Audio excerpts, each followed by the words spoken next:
All right, well, I think positioning is so important that I'm going to include one more lecture on positioning. This is what I refer to as tricks of the trade. That is, if you want to establish a position for your product and you want to come up with a positioning slogan and campaign, here are a couple of things that I think you want to keep in mind. First trick of the trade is positioning programs are more verbal than they are visual.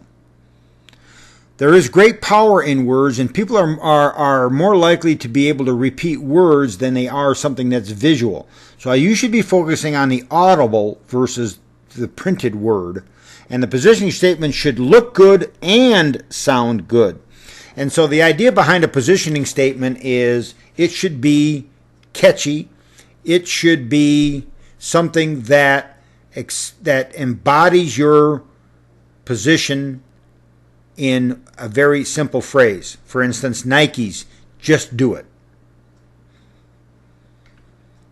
But focus on the words. Focus on a verbal campaign and not so much a visual campaign. That's a Buick? Maybe that's not so good.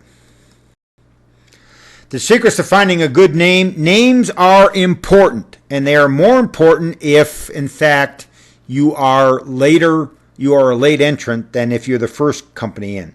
Nike, well, is that a good name or a bad name? It's probably would not be a great name if I were trying to get into the market later, but they were the first ones in. Now think about someone like Under Armour. Is that a good name? Well, the answer is yes, it's a good name because it is directly locked into the product's benefits. That is, it's designed to provide you with protection from the cold, protection from the heat, or protection from injury. So Under Armour is actually a very good name for their product. All right, secrets of finding a good name. First off, make sure the name's available. When you remember that when the Mirage was first built here in Las Vegas, it turned out that there was a small hotel on the corner of Paradise and Flamingo, and it was called the La Mirage. And it ended up suing the Mirage over a name infringement. And eventually, Steve Wynn, who owned the Mirage at the time and was getting ready to open it, ended up having to settle with them and basically buy the rights of that name from them. Once again, initials aren't names. There are names that are initials are simply not any good unless they result in an acronym that makes sense. No name names are useless, and so things like the Continental Can Company or names that don't really make any sense and don't have any meaning to them are useless. The best names are those that are directly locked into the product's benefits. We use the example of Under Armour. Another example would be Healthy Choice frozen foods. What does the name imply? It implies that these particular frozen entrees are what? A healthy choice. All right, so make sure then that the name is pleasing to the ear and sight. The name needs to sound good and look good. Those are the best names. Under Armour is nice, and they've got a nice Under Armour logo that goes with it, with the U and the N, the double U's and that sort of thing. Make sure it's easy to remember. How is the name easy to remember? Well, it's easy to remember, by the way, if it's tied into the product and the product's attributes. Next, coin names need special care. So take two names. One is called Zima. You remember the product called Zima? That was a name that was computer generated. It was a malt liquor that was clear, and they had the Zima campaign based on the name Zima, and they used all these things about Zima. And so they had a whole bunch of words that started with Z. Well, of course, it didn't take very long for clever individuals to argue that an example of this is Zima Zucks. So be careful when you're using coined names. Now, Acura is another computer-generated name, but it sort of somehow implies in its name the precision manufacturing that goes into the Acura automobile.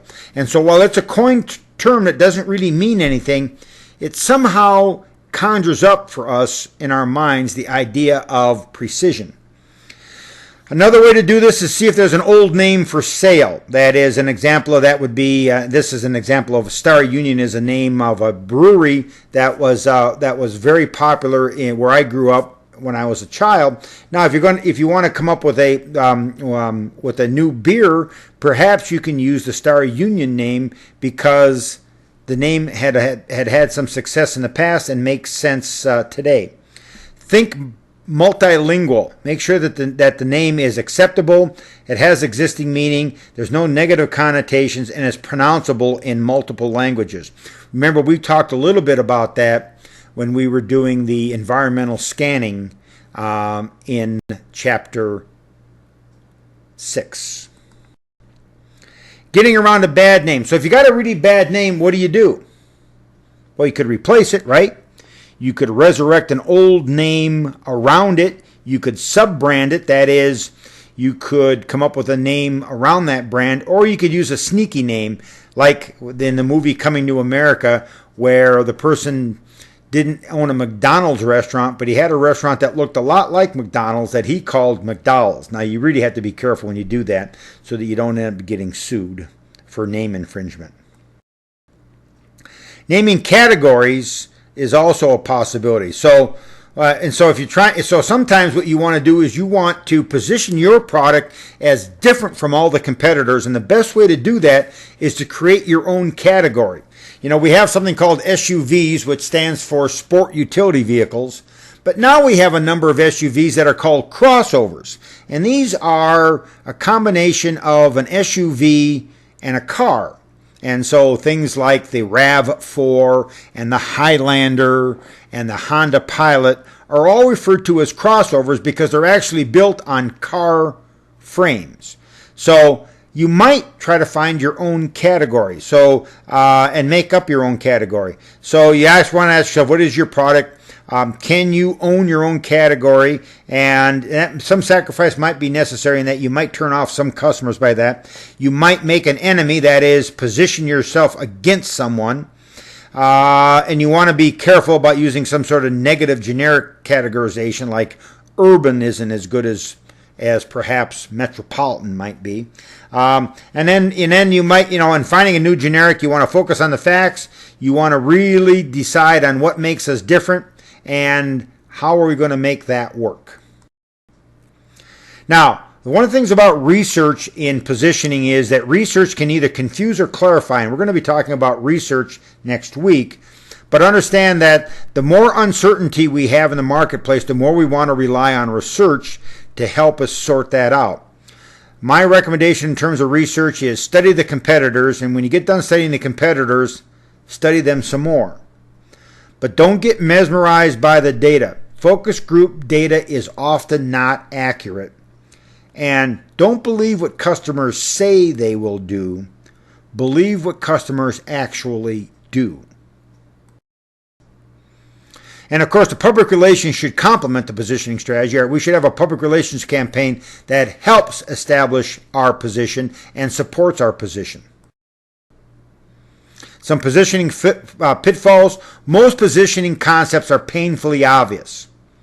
We're doing a project right now in my MBA class, and it doesn't appear obvious at the moment, but there must be an obvious way to position the particular experience that we're currently working on. Common sense and consistency are the cornerstones to good positioning. And don't worry about failure, or the future, rather. Position for today. Don't worry about what we might want to do in the future. Avoid the cutesy approach, the Zima's Z campaign. People on the inside are the most likely to try to kill a positioning strategy, and it's because they have personal agendas, a vested interest, and almost everybody else in the organization is going to say, if it's not my idea, it can't be any good. And then finally, positioning is a long-term process that needs attention, consistency, and some TLC, some tender loving care. Avoid the temptation to tinker.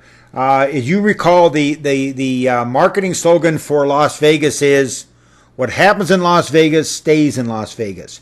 And that was a very successful campaign. Well, that campaign ran for about 6 years, and then The ad agency who had come up with that campaign in the past decided to try to tinker with it a little bit. And of course, it was not successful. The solution? Go back to the original campaign and let's let it run its full course.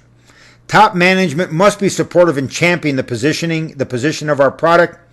We also are going to have to fight old decisions and old positions.